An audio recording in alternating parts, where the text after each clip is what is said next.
বিসমিল্লাহির রহমানির রহিম। সকল প্রশংসা মহান রবের, লক্ষ কোটি দরুদ ও সালাম বিশ্বনবীর উপর। দ্বীনি যুগের ভাই ও বোনেরা সকলকে জানাই আমার রবের তরফ থেকে আন্তরিক সালাম। আসসালামু আলাইকুম। আজকের বিষয় হচ্ছে আওয়ালের সেই রাজনীতি। সেই রাজনীতি নিয়ে কথা বলবো। আর এই পৃথিবীতে যে আমরা যে রাজনীতি করি সেই রাজনীতি নিয়েও কিছু কথা বলবো।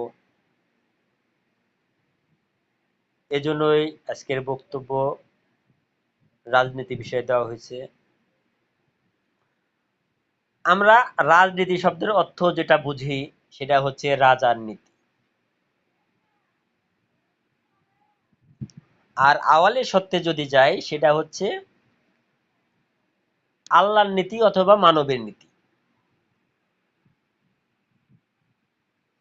যখন আওয়ালের সত্যে যখন আদমকে সৃজন করা হলো, সমস্ত ফেরেশতাদেরকে বলা হলো আদম সত্যকে মেনে নাও, আদমের সকল সীমানাকে তোমরা মেনে নাও, আদমের সকল আদেশ নির্দেশ মেনে নাও। তারা মানল না, তারা অস্বীকার করল। যে কারণে এই মানব জন্মে পাঠানো হলো। পাঠানোর মাধ্যমে জীবন পরিচালনা করার কথা বলা হলো যে প্রত্যেকটা জাতের নূর দ্বারা, সেই নূরের যে জীবন দ্বারা যে সত্য আছে সেই সত্য তোমরা কায়েমিত করে আসো, অর্থাৎ বাঁচাই আসো।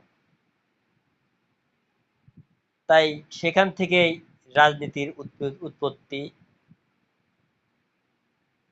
আওয়ালে ছিল আদমের রাজনীতি, অর্থাৎ আল্লাহর রাজনীতি, আল্লাহর সত্য যে সত্য সেই সত্যরই রাজনীতি ছিল।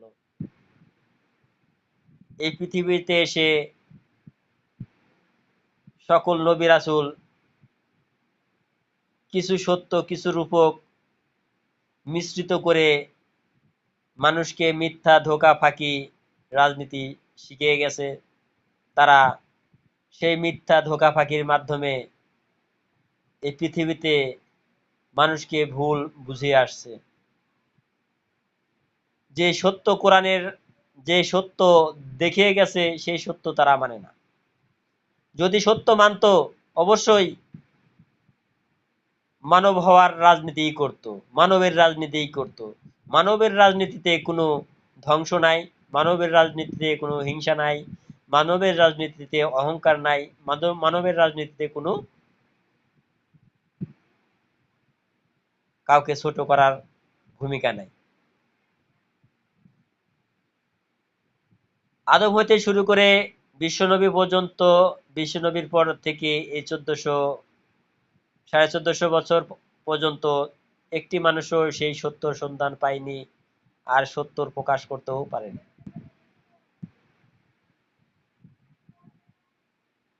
বিশ্বনবী হযরত মুহাম্মদ সাল্লাল্লাহু আলাইহি সাল্লাম সত্যর সন্ধান পাওয়া সত্ত্বেও সে সেই বিশ্বনবী কিছু প্রকাশ করে গেছে আর কিছু লিপিবদ্ধ করে গেছে, তা মানুষ আধারে লিপ্ত হয়ে আছে।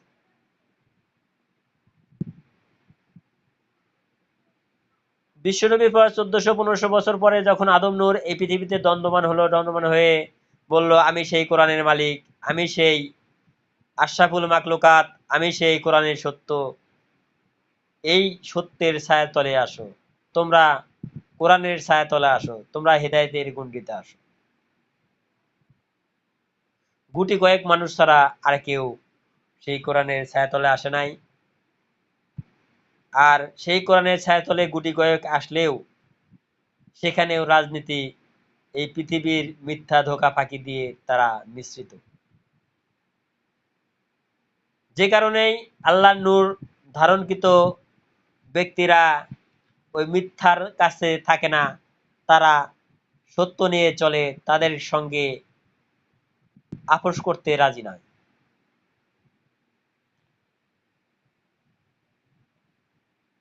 যখন আদম নূর সেই বক্তব্যগুলো দিয়ে গেছে, এই পৃথিবীতে একটি মানুষও মিথ্যা বলার সাহস ছিল না।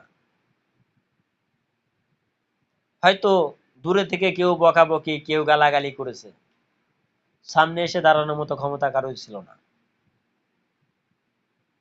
আর যারা হেদায়েত নিয়েছে তারাও আদম নূরের সেই আদেশের বাইরে কেউ যাওয়ার ক্ষমতা ছিল না। যখন সেই মুর্শিদ আমির আলী পদ্মা নিলেন, তারপর থেকেই শুরু হয়ে গেল যত রাজনীতি।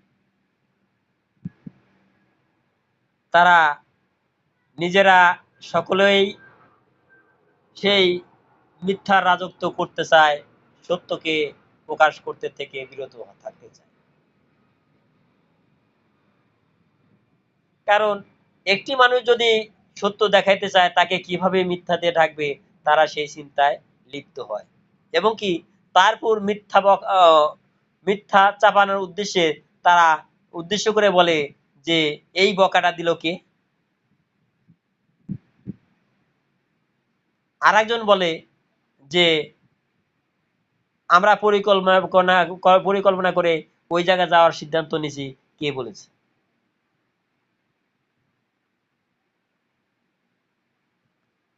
আসলে রাজনীতি তো এটা না। রাজনীতি হচ্ছে আমাদের যে আদম নূর যে সত্য দেখিয়ে গেছে, সেই সত্য ধারণ করা, সেই সত্যে পথে সকলকে চালিত করার নামই হচ্ছে রাজনীতি।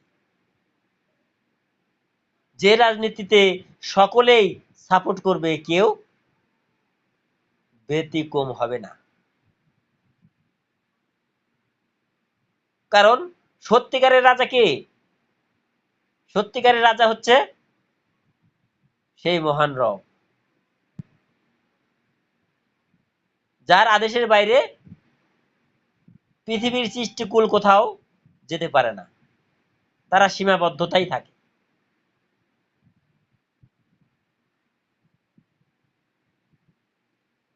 তাহলে আমরা গণতন্ত্র নিয়ে লাফালাফি করি, আমরা ভোট দিয়ে লাফালাফি করি। 5টি মানুষ ভোট দিলে 5টি জায়গায় ভোট দেয়, 5টা লোকের 5টি সিদ্ধান্ত হয়। কারোরটা ভালো, কারোরটা মন্দ, কারোরটা অবুঝ। কিন্তু একটি রাজা যদি সিদ্ধান্ত দেয়, সকল দিকে ভেবে চিনতে ন্যায় সিদ্ধান্ত দেয়। কারণ সেইখানে কোনো ভুল নাই, নাই কোনো অন্যায়, নাই কোনো অপরাধ। ক্ষণিকের জন্য দেখা যায় সেটা অপরাধ, কিন্তু আসলে সেটা ন্যায়ের জন্য করা। মহান রবের এটাই বিধান। তাই আমার মুর্শিদ আদম নূর এই পৃথিবীতে কারোর ভোটের দরকার পড়ে নাই, সে একলাই রাজত্ব করে গেছে, বাদশাহিত্ব করে গেছে, একলাই রাজনীতি করে গেছে। তার নীতির সঙ্গে কারোর তুলনা হয় নাই। কারো মন্দ বলার থাকলেও সে তার সাহস হয় নাই। কিন্তু আজকে আমরা মিথ্যে নিয়ে জড়িয়ে পড়ছি, মিথ্যে নিয়ে এই পৃথিবীতে দম্ভ দেখাচ্ছি। এতে আমাদের কি লাভ? যদি আমি আমাকে বাঁচাইতে পারি তাহলেই আমি বাঁচি, যদি না বাঁচাইতে পারি, আমি বলতেই কোনো শব্দ থাকি না, তাহলে কিসের এত অহংকার আমার? জন্ম মৃত্যুর মাঝখানে সীমিত কিছু সময়, এই সময়টুকুই আমার বাহাদুরি, তারপরে কোথায় থাকবে আমার দম্ভ, কোথায় থাকবে আমার বাহাদুরি, কোথায় থাকবে আমার টাকা পয়সার অহংকার, কোথায় থাকবে এই পৃথিবীর সম্পদ, কিসের থাকবে অহংকার, লোভ, লালসা?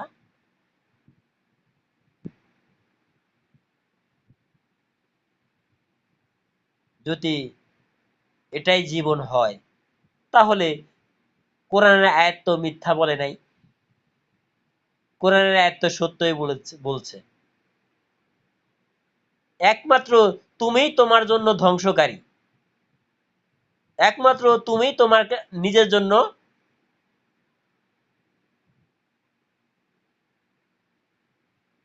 নিজেকে বাঁচানোকারী। তোমার জান্নাত তুমিই অর্জন করতে পারো, অন্য কেউ পারবে না। তোমরা যদি মনে করো আমাকে নবী মাপ সাফ করে জান্নাতে নিয়ে যাবে, আমি যত যাই করি আদম নূর মাপ সাফ করে নিয়ে যাবে, তোমরা মিথ্যার বুকে বেঁচে আছো, মিথ্যার বুকে বেঁচে আছো। যে আদম নূরের সন্তান, ওরসজাত সন্তান, তাকে পর্যন্ত বলেছে পরবর্তী জন্মে বাবা আমি তোমার সন্তান হতে চাই, এক বা কে বলেছে? তা কখনোই সম্ভব নয়, তা কখনোই সম্ভব নয়। সম্ভব তখনই যখন তুমি এই জীবন দ্বারা অর্জন করতে পারবা।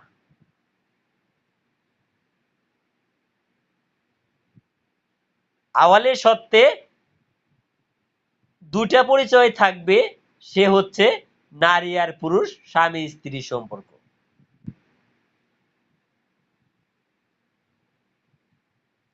আপনারা কি শুনেন নাই যে সেদিনকে উপেক্ষা করো যেদিন পিতা সন্তানকে চিনবে না, মাতা সন্তানকে চিনবে না, সন্তান পিতাকে চিনবে না। কারণ তারা এক বাক্যেই বলবে আমি তো চিরকুমারী, আমার তো কখনোই সন্তান হবে না, আমি তো জন্ম দেওয়া শিখি নাই।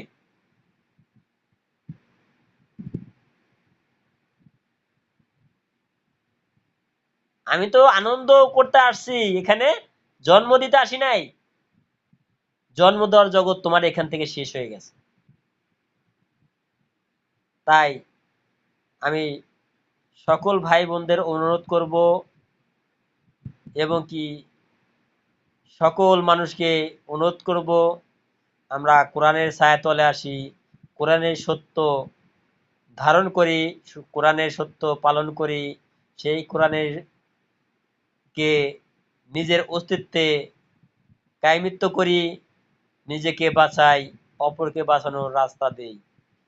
যে এই কোরআনের ছায়াতলে আসবে সেই একমাত্র ব্যক্তি নিজেকে বাঁচাইতে পারবে, যে কোরআনের ছায়াতলে আসবে না সে নিজেকে নিজে ধ্বংস করবে, এটাই সত্য।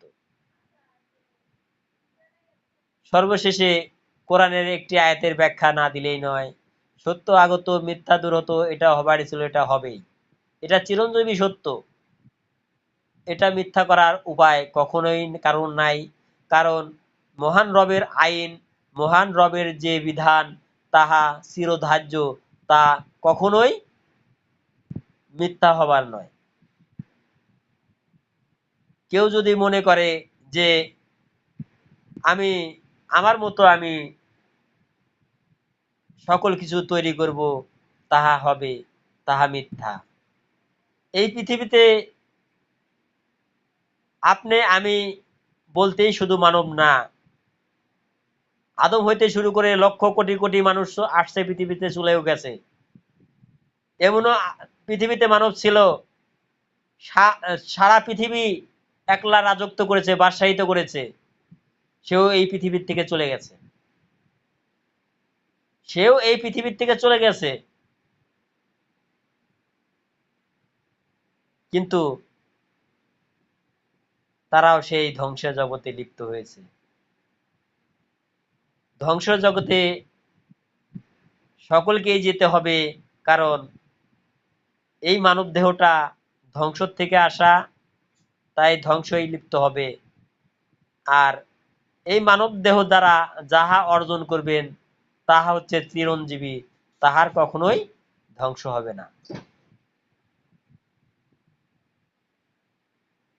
যেমন আপনার ভিতর থেকে কি এমন জিনিস আছে বের হয়ে গেলে আপনি মৃত লাশ হয়ে যান?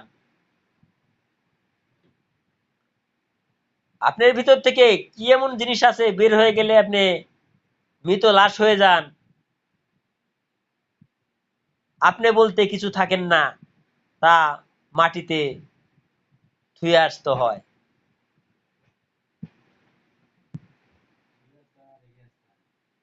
আর ওই সত্যটাকেই ধারণ করতে পারলে, ওই সত্যটার সঙ্গে মিলিত হতে পারলে আপনি সেই আল্লাহর নূরের সাথে মিলিত হতে পারেন। এই দেহটা ধ্বংস হবে, কিন্তু যে নূরটা বের হয়ে যায় সেই নূরটা ধ্বংস হবার নয়। সেই নূরটা ধ্বংস হবার নয়। সে নূরের কোনো মরণ নাই। সে নূরের কোনো মরণ নাই। ওই নূরটাকেই মানুষ বলা হয়। ওই নূরটাকেই আদম বলা হয়, আহাদ বলা হয়। এই যে আকার স্বরূপ যে মানব দেখেন, এটা বনি আদম বললেও এটা মানুষ নয়। এটা কি? জংলা মানব, সৃষ্টির মানব।